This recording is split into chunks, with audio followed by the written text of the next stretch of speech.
What's up, everyone?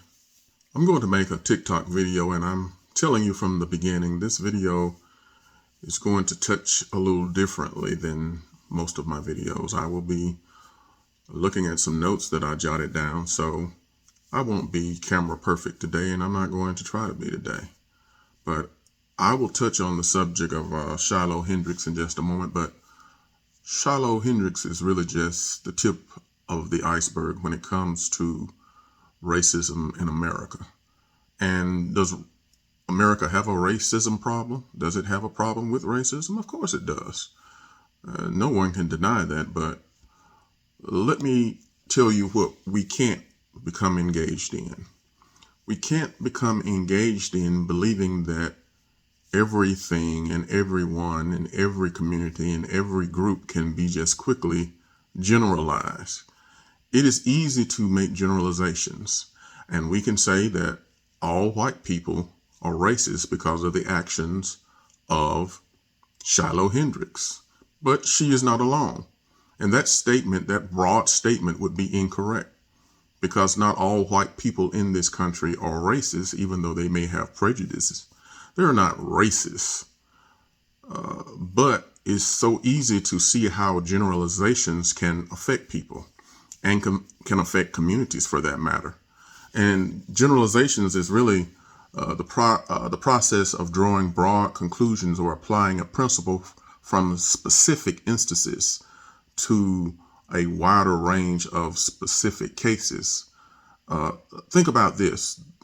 For a long period of time, it has been said that all black people are nothing but thugs and gangsters. And it has been said that all black people do is try to get something for nothing. These are generalizations, and they're broad generalizations that affect groups of people and communities.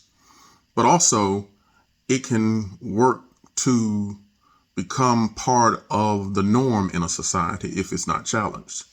And the biggest threat that I've come to realize in perpetuating these tropes and sometimes these stereotypes is an enemy that we can all agree on. That's the media. And who owns the media? It's a bunch of people who like keeping these stereotypes and these generalizations alive. Because who perpetuates it into the atmosphere? Who actually is putting that out so that others will hear it? It's the media. The media does a good job of showing these type of video that is tantalizing and stimulating, and it gets them ratings, and it causes groups of people to start looking at other groups of people in, a different light.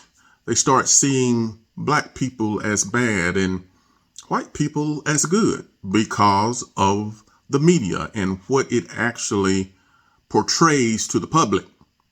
And once a narrative is set, it is hard to, stop that narrative if it's actually false. And this is what I want you to understand.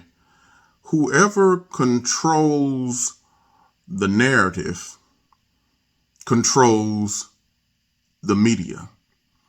If you control the media, you can pretty much control the narrative. And once the narrative gets out, it doesn't matter if it's true or not.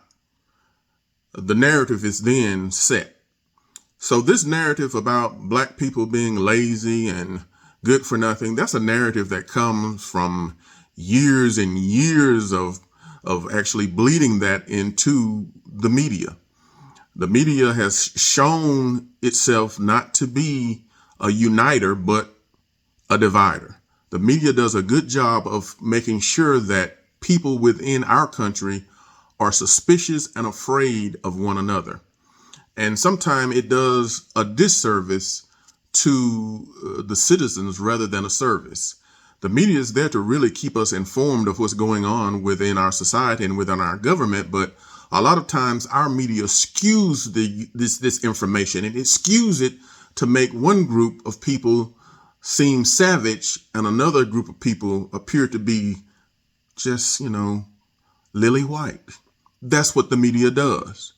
It perpetuates this myth that black people are bad and white people are good, when in fact, in all groups of people, it doesn't matter what group you are. You can be Chinese, you can be Mexican, you can be black, you can be white. There are good and bad people within all groups of our society. So when you start thinking that only this group of people is involved in crimes, you're mistakenly looking at the lens, you're mistakenly looking through the lens that the media would want you to look through, this little narrow lens. But once you're able to see it through a broader lens, you're able to see human behavior for what it is.